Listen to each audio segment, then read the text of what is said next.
Good evening, ladies. Good evening, gentlemen. It is exactly 8 p.m. on our studio clock, and it's news on your TV, Spectrum Television.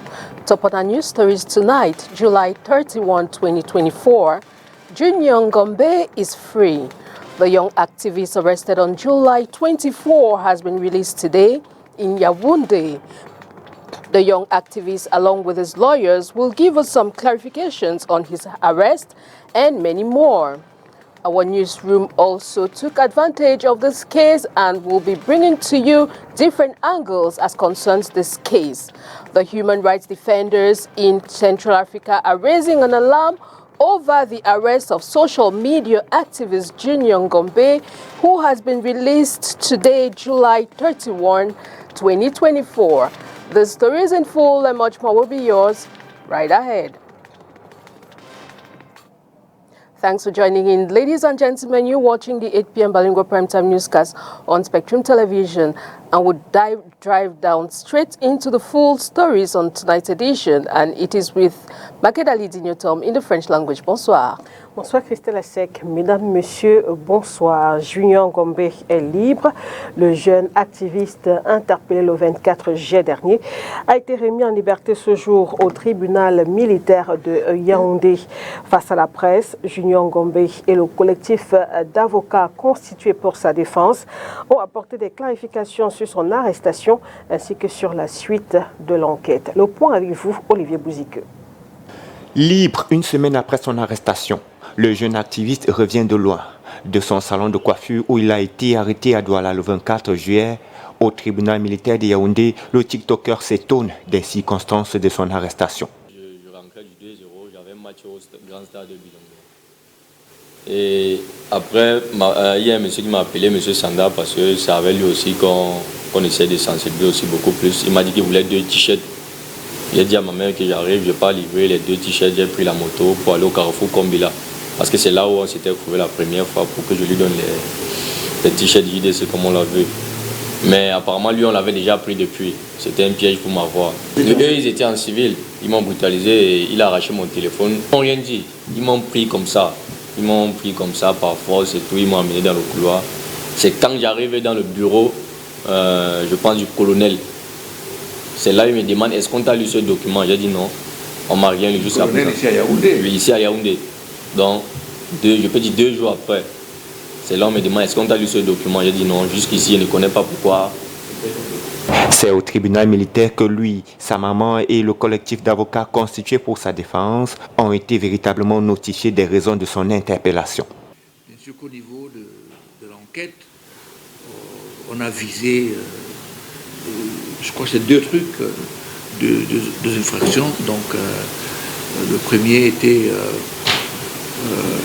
incitation à la violence et l'autre, propagation des fausses nouvelles. Donc, mais jusque-là, il n'y a pas encore eu d'inculpation. Nous présumons que les enquêtes continuent. La procédure qui a suivi son arrestation jusqu'à sa liberté ce jour sous garant ne respecte pas les canons de la procédure pénale. On ne sait pas si les poursuites sont classées sans suite ou bien si elles ont été abandonnées. Donc à tout moment, comme il est libre sous garant, on peut appeler les garants pour leur demander de le conduire encore devant monsieur le commissaire du gouvernement. Pourquoi le tribunal militaire? La question préoccupe. Monsieur Junior Gombe est un civil et les civils ne doivent en aucun cas être poursuivis devant les juridictions militaires. Le Cameroun a ratifié un ensemble d'instruments juridiques internationaux qui interdisent la poursuite des civils devant les juridictions militaires. Au-delà des questions juridiques, la classe politique s'est massivement indignée suite à l'arrestation du jeune influenceur engagé. Il y a des personnes qui sont en train de spolier ce pays en volant des montants énormes. Et c'est l'affaire d'un jeune frustré parce qu'il a un bac D, il cherche le travail, il a fait un pot de moto, il a tenté de faire la coiffure, le salon avait des problèmes de courant. C'est lui qui est important. Est-ce que c'est lui qui est important? Malgré ce feuilleton judiciaire, Junior Gombe croit du confère que les jeunes doivent s'exprimer au bénéfice du pays. On a besoin de ce soutien-là. Quand on est entouré de grandes personnes qui nous donnent des conseils, ça nous évite de faire certaines erreurs pour ne pas répéter après. Donc les dirigeants ne nous voient pas comme des ennemis. On veut pas se retrouver en cas de prendre la route de la mer un jour, comme on voit nos frères mourir partout, c'est pas bon. Nous, on veut juste servir notre pays, on veut se rendre utile. Il est aussitôt retourné à Douala ce 31 juillet afin de poursuivre ses activités quotidiennes. And still in line with this case, let's listen to the young activist lawyer, Barrister Akarebona. Apprehended by people unidentified people who were in civilian gear. He was apprehended. They didn't tell him why they were taking him. They took him to the gendarmerie office in Bonanjo. When he got there, they told him there was going to be an investigation. This was Wednesday around 7 o'clock. The next day, Thursday, he was now moved to Yaoundé. When he got to Yaoundé, he was now asked by the colonel in charge of the investigations that if he was told why he was here. He said no. And he showed him a document. He didn't read this to you. He said no. So he therefore explained to him that he's here because he's suspected of having committed certain offenses, as you know, spreading false information and inciting people to commit violence. So from then on my part, I called his mother on Sunday when I heard about this, and I told her I was going to see him. And I went Monday to go and see him at the charge office. And I met my other colleagues who we find here, who we have been with him since then. We sat through the whole process of his evidence being taken, of the investigations, and then we moved yesterday to the court. His file was transferred to the prosecution, the commission of government, commissaire du gouvernement, and he was sent back last night and sent in this morning. And this morning we were now informed that he will be released on guarantee. So my colleague Jeju and myself, we signed the guarantee where we are now obliged to make sure he comes up when he is required to do so. He has not been charged yet, because if he would have been charged, it would have been before the examining magistrate. So they can, after the investigations, decide just to end the case right there, that there's nothing to worry about, or they can decide to charge him. And as my colleague that outlined, we do still have in our country this rather unfortunate situation which really contradicts certain international treaties that we have signed, where civilians are taken to the military court to be tried. These are things that can be raised with time. Free Junior Ngombe, libéré Junior Ngombe, la mobilisation commence à porter des fruits. C'est du moins ce que pensent les internautes. Ils ont longuement réagi ce jour après l'annonce de la libération du jeune activiste qui, rappelez-vous, avait été interpellé le 24 juillet dernier ici même à Douala. Léla Nganze. Pour cet internaute, il est désormais une conscience de la jeunesse camerounaise. Arrêt sur image, Junior Ngombe est libre. Sur cette image, il pose aux côtés de maître Akeremouna et de maître Serge Emmanuel Chenjou, ses avocats. Abondamment partagée, la nouvelle de sa libération est venue ravir plus d'un internaute, en dénote la multiplication des posts à ce sujet. Alors que certains saisissent l'occasion pour remercier ceux qui se sont mobilisés pour sa libération, d'autres saluent l'engagement de ce jeune homme qui, contrairement à certains, a saisi les réseaux sociaux et plus particulièrement TikTok, non pas pour se dépraver, mais pour réveiller la conscience collective. Interpellé le 24 juillet dernier à Douala, le jeune TikToker était selon des sources jusqu'ici gardé au secrétariat d'État à la Défense pour exploitation. Accusé d'incitation à la révolte et propagation de fausses nouvelles, il est connu sur les réseaux sociaux pour avoir plus d'une fois appelé les Camerounais à s'inscrire sur les listes électorales afin de se faire entendre en 2025. Futur leader, c'est du moins ce que pense cet internaute. Prends soin de toi mon enfant, que le bon Dieu soit toujours avec toi. renchérit cet autre. Ce n'est en effet pas encore terminé. Selon maître Serge Emmanuel Chenjou, le bâtonnier Akere Mounaï lui-même ont dû signer l'engagement de garant pour que Junior Ngombe comparaisse désormais libre.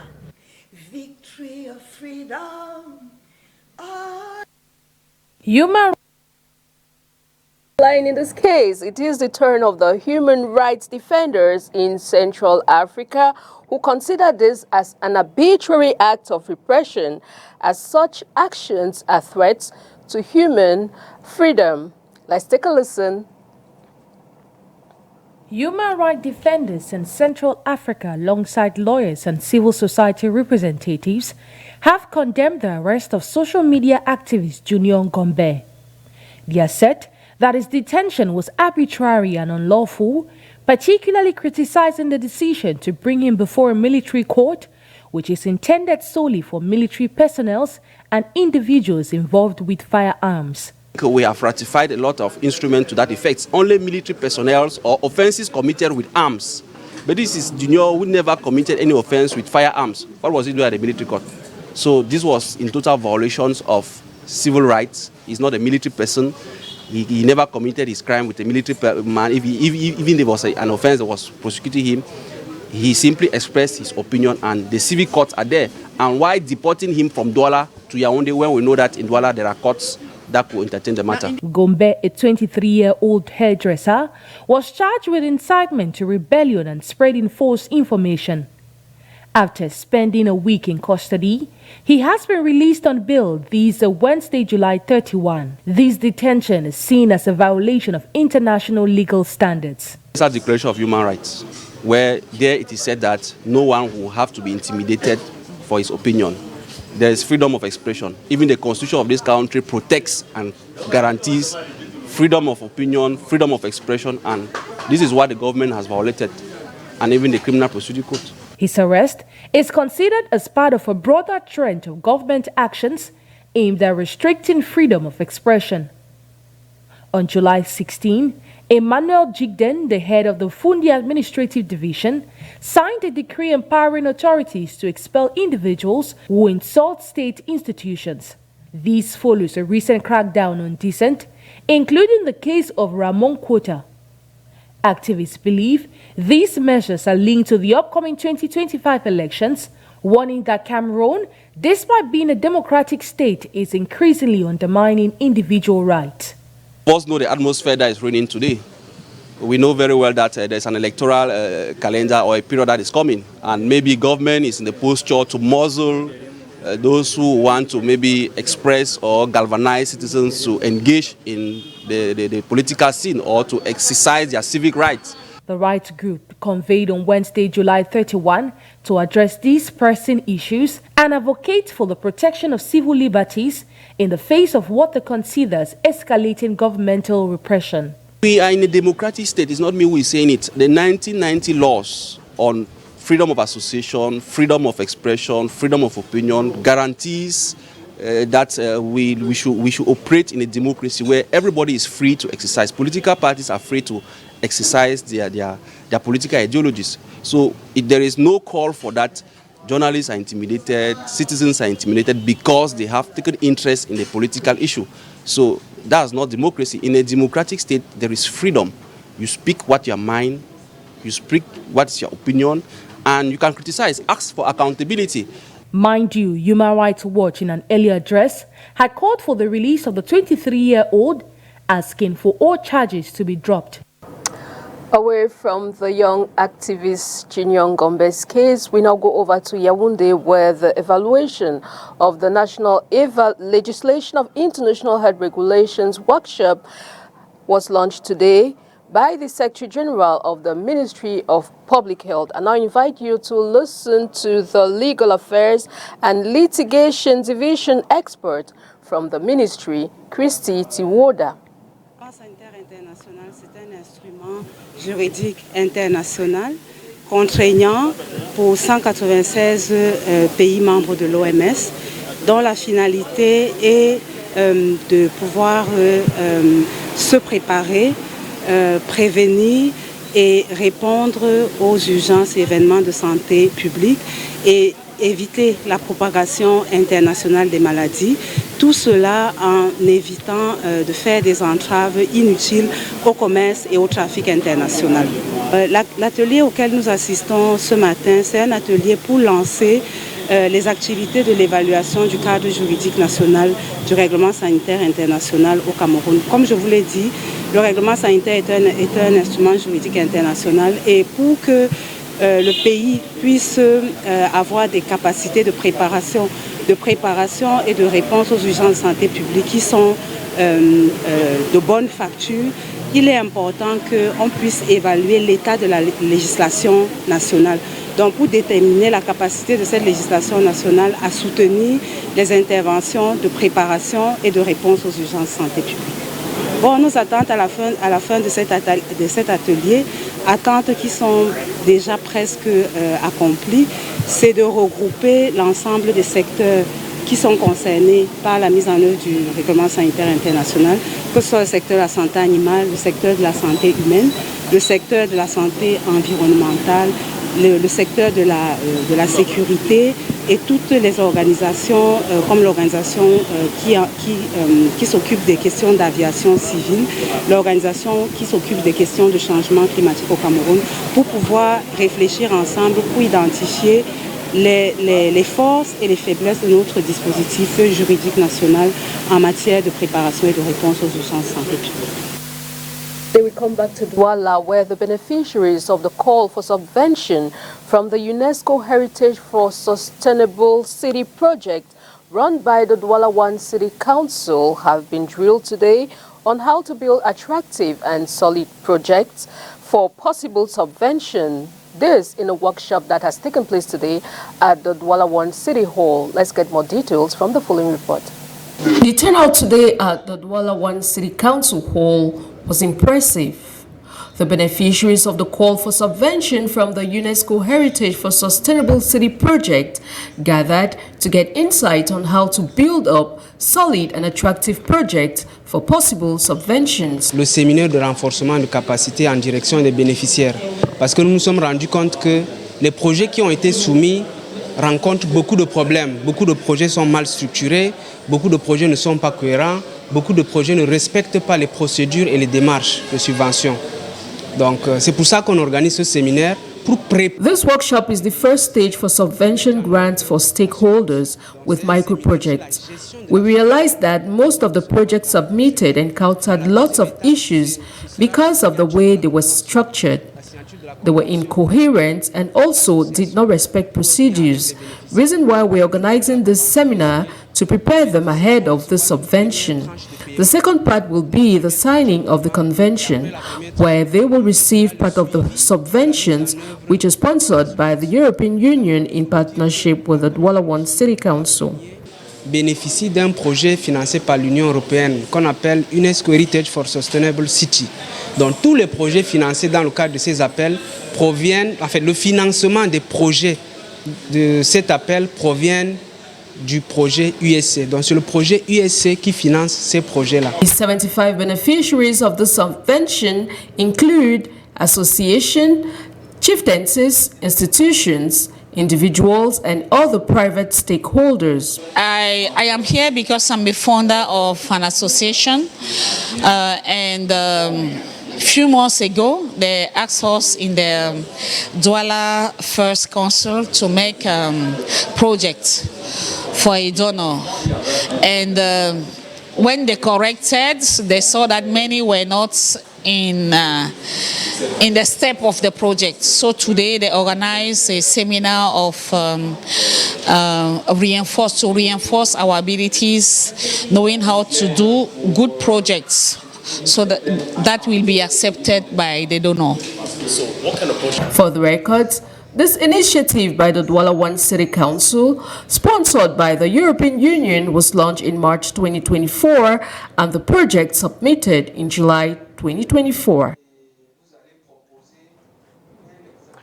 Cette information sous forme de brève, enseignement supérieur, l'université de Douala a tenu la 53e session de son conseil d'administration le 26 juillet dernier.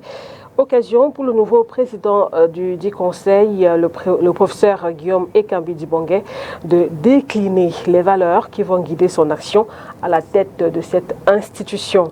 Le PCA de l'Université de Douala invite d'ailleurs ses collaborateurs à, dit-il, tuer l'ego, ce morceau d'enfer enfui en chaque être humain. Fin de citation. La suite du journal avec vous, Christelle Asek. Exactly, Makedalidi Newton. Only days into the Paris Olympics, France has already weathered attacks on its rail and internet service, which has led to a massive security umbrella that includes hundreds, tens of thousands of police, gendarmes, and soldiers. More of the story with our international partners, the Voice of America. A morning patrol in northeastern Paris, many Parisians have left on summer holiday. There aren't many tourists around, but these troops are on alert. Sergeant Jan heads this unit of paratroopers on patrol for security purposes. He only gives his first name. We're going to be vigilant in every environment. Whether it's a threat or a problem the population could have, we can intervene. The soldiers are housed in several spots around Paris, including here at Camp Mimoun on the edge of the city, which can fit up to 4,500 troops. It's equipped with sleeping, sports, and eating facilities. This cafeteria serves up more than 2,000 meals. These parachutists are a long way from missions in Iraq and the Sahel, where some have done duty. Chief Sergeant Charlie served in Gabon, the Central African Republic, Ivory Coast, and Mali. Donc le Mali, c'était une mission assez rustique. Mali was a rustic mission. We had 3 months of non-stop desert. The goal was to serve in an anti-terrorism mission in the 3 frontier regions of Mali, Niger, and Burkina Faso. De la lutte anti-terrorisme, pour notre part, dans la région des 3 frontières, c'est-à-dire Mali. He and his colleagues are part of Operation Sentinelle, a homeland security mission first launched in 2015 after the Paris terrorist attacks. Chief Sergeant Charlie was there. The troops are also under threat today. One soldier survived a stabbing attack earlier this month. The suspect was arrested. They put in marathon days starting at 5 a.m. and ending after midnight. We have to secure the place where there are a lot of people, like the train station or the scene of the river, the Seine, you know, on the fan zone. And answer questions from visitors, including directions to various locations. I am very proud to be here for the Games because, you know, the last time it's about 100 years. The Olympic Games take place in Paris. So it's one time in a lifetime. Many people seem happy to have the extra security. It's good to have them here. These troops are ensuring our safety. It's super important. Some of these soldiers hope they'll have time to attend some Olympic events. If not, they'll be like many sports fans worldwide, following the Games on TV. Lisa Bryant, VOA News, Paris.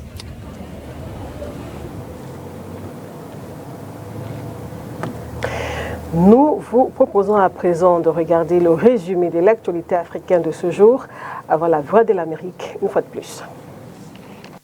Massacre de 2009 en Guinée. L'ex-dirigeant militaire Dadis Camara, condamné à 20 ans de prison, la justice le déclarant coupable de crimes contre l'humanité. Ce jour-là, au moins 156 personnes ont été tuées et au moins 109 femmes ont été violées. L'Angola a annoncé hier qu'un accord de cessez-le-feu a été conclu entre Kinshasa et Kigali dans l'est de la République démocratique du Congo. L'accord doit entrer en vigueur à minuit le dimanche 4 août, a précisé la présidence angolaise. Un premier cas de Mpox, virus longtemps appelé variole du singe ou monkeypox, a été recensé au Kenya. La Côte d'Ivoire a annoncé aussi avoir recensé 2 cas non mortels de Mpox. L'OMS a mis en garde le 11 juillet contre la menace pour la santé mondiale que représente la variole du singe. L'Algérie prendra d'autres mesures contre la France après l'annonce de l'appui de Paris au plan d'autonomie marocain pour le territoire disputé du Sahara occidental, a annoncé mercredi le chef de la diplomatie algérienne. Les indépendantistes du Front Polisario, soutenus par l'Algérie, réclament un référendum d'autodétermination. En sport, Jeux olympiques, la compétition se poursuit du côté de Paris en France. 2 athlètes sur les 6 engagés par le Cameroun sont déjà éliminés, comme vous le savez. Reste dans la course la nageuse Gueuleux, la judokate Sopimbela et les athlètes Emmanuel Esseme et Linda Angounou. Hier, la Fédération camerounaise de l'athlétisme s'est rendue au village olympique pour apporter un message de soutien à ces 2 athlètes. Nous vous proposons d'écouter tour à tour l'athlète Linda Angounou et Charles Kouakoté, le secrétaire général de la Fédération camerounaise de l'athlétisme. Très honnêtement, cette année, ma préparation n'a pas été comme je m'attendais parce que les records n'ont pas suivi. Parce que pour ceux qui suivent mes performances chaque saison, à chaque saison, je descends mon chrono d'1 minute. Et malheureusement, cette saison, je n'ai pas pu le faire. Ça a été très difficile. Mais comme je dis, la grâce de Dieu a fait en sorte que cette performance de la saison passée me permet de me qualifier. Et je pense que le meilleur reste à venir à ces Jeux. Le record sera pulvérisé. J'espère aller en finale et pour moi, je dirais que la préparation n'a pas été facile, mais j'ai pu le faire. Du coup, je suis satisfaite. Je suis tellement satisfaite de mes sacrifices, de mon travail qui a payé aujourd'hui et qui m'a permis de me qualifier pour les Jeux de Paris 2024. Donc, juste une satisfaction pour moi. Honnêtement, je me sens bien. Et la conviction que j'ai, c'est de pulvériser le record déjà du Cameroun à ma discipline qui est le 400 mètres haies et pourquoi pas être finaliste aux Jeux olympiques. Déjà, c'est les 2 objectifs que j'ai et s'il y a quelque chose de plus qui arrive, je prends avec joie.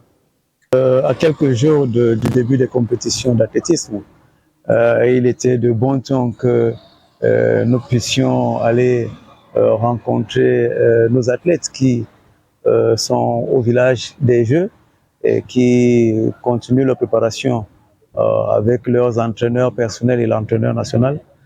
Et donc, il était de bon temps, comme je le disais tantôt, de faire un arrêt et d'aller les rencontrer officiellement pour leur transmettre les encouragements du bureau directeur, mais également de la famille de l'athlétisme camerounais. Donc il fallait qu'on puisse leur dire qu'ils n'ont pas volé leur qualification, ils ne sont pas invités, donc ils sont qualifiés brillamment. Donc ils ont leur mot à dire dans cette compétition-là, chacun à son niveau par rapport à ce qu'il a réalisé au cours de la saison.